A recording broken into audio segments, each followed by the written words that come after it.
好啦，乡亲啊，最近这个奶流传一篇大文，讲这个电话会卡特定的号码，就会去向收真悬的电话费。尤其若是看到0918开头的电话卡来，千万唔通接哦。讲迄个电话费是高达8万块，这到底是真是假呢？今仔日的拍假特工队。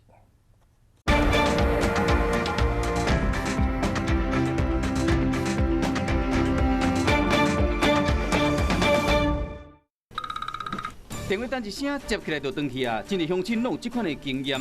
最近内顶面有一个文章写讲，爱大家唔通乌白回电话，啊，若无可能对了钱、个人资料卖漏闪，敢真正有这厉害？咱请专家一一来破解。 如果它前面有个加号，其实很有可能都是从国际打国际电话号码，事实上本来就要付一个国际电话费。 接起的话是不会有各自外泄问题，就是除非就是说，民众也许是收到简讯，上面有连结，你如果点下去这个不明连结的话，它有可能会是一个夹带木马病毒的一个恶意程式。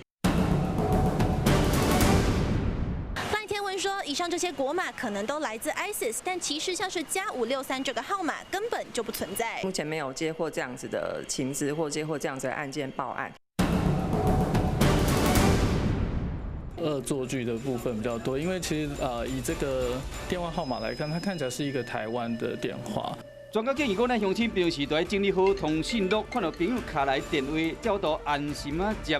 手机嘛使按号码辨识的 App， 资讯安全，包括是你我良好的习惯，唔是听信网络谣言。